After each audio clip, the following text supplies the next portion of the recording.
Investigating COVID origins and the efforts to cover up origin theories. That's coming up in today's Daily Brief. Plus, an arrest has been made in the kidnapping of Americans while they were in Mexico. The war on religion is here. I'll be showing you the evidence. And the Taliban takeover. Learn just how much the Taliban were able to profit from Biden's rushed Afghanistan withdrawal. Starting today with the House Oversight Committee investigating COVID origins. The committee says discovering the origin is vital to providing accountability and protecting Americans in the future. They say mounting evidence points to the virus originating from a leak at the Wuhan Institute of Virology. Committee Republicans have unearthed emails revealing that top virologists warned Dr. Anthony Fauci that the virus appeared to be genetically engineered and pointed to a lab leak in Wuhan. However, these emails reveal that Dr. Fauci and former NIH Director Dr. Francis Collins might have colluded with scientists to downplay the lab leak theory for their preferred narrative of natural origin. A Rasmussen Reports survey shows most Americans never bought the natural origin narrative anyway. On the leak, 67% said they already believed it came from the Wuhan lab, a claim made in the early days of the crisis by former President Donald Trump, but dismissed in the media. And 65% suspected that U.S. officials were involved in the cover-up to hide China's role in the pandemic. Mexican police have arrested a suspect in connection with the kidnapping and murder of Americans, according to Epoch Times. Mexico's Secretary for Security says the man who had reportedly been guarding the house where the kidnapped Americans were held captive has been arrested. The Americans were located on Tuesday morning. 2 of them had already died by the time they were found, according to officials. All 4 American citizens were assaulted and kidnapped in Mexico on March 3rd, shortly after they crossed into Matamoros in a white minivan with North Carolina license plates, according to the FBI.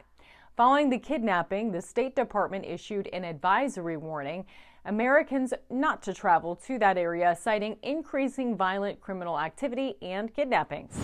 A Christian preacher was reported to UK terror police after calling a trans woman a man in women's clothing, according to Breitbart. The preacher had already been convicted of harassment in a British court of law over the incident last year. He was sentenced to a 12-month community order with 80 hours of unpaid work. According to the preacher's probation officer, the man was viewed to be persistently and illegally espousing an extreme point of view with his preaching, prompting a government official to report him to the counterterrorism police. A recent report finds that the PREVENT program aimed at curbing terrorism in the country is disproportionately focused on populist conservatives, to the point that officers had repeatedly overlooked threats arising from radical Islam, seemingly out of fear of being labeled racist. Britain's court system was forced to clear 2 pro-life Christians of wrongdoing last month after police arrested them for engaging in silent prayer near an abortion facility. However, one of those cleared by the court has since reportedly been arrested again by police for silent prayer outside a facility. But you've said you're engaging in prayer, which is the offence. It's silent prayer. No, but you are still engaging in prayer. It is an offence. And here at home, FBI whistleblowers have been able to expose how Christians and conservatives have been targeted. School parents, Catholic attendees of Latin Mass, and pro-life activists have all been branded by the FBI as potential domestic terrorist threats in what whistleblowers say is a growing trend of using intelligent threat tags to enforce cancel culture, according to Just the News. In recent testimony, an FBI whistleblower told congressional investigators the Bureau issued guidance following the Dobbs abortion decision that overturned Roe v. Wade, so agents could look into pregnancy centers using the tag Threat to SCOTUS 2022. The whistleblower found this strange, he testified, because it was pro-choice activists who were protesting or otherwise threatening violence in front of Supreme Court justices' houses. The whistleblower alleges he was suspended by the FBI in retaliation for making protected whistleblower disclosures to Congress. And while our justice system seems to target Christian conservatives as terrorists, Our administration seems to have no issue with arming the Taliban. It now has more than $7 billion worth of U.S. military equipment abandoned in Afghanistan, according to Washington Free Beacon.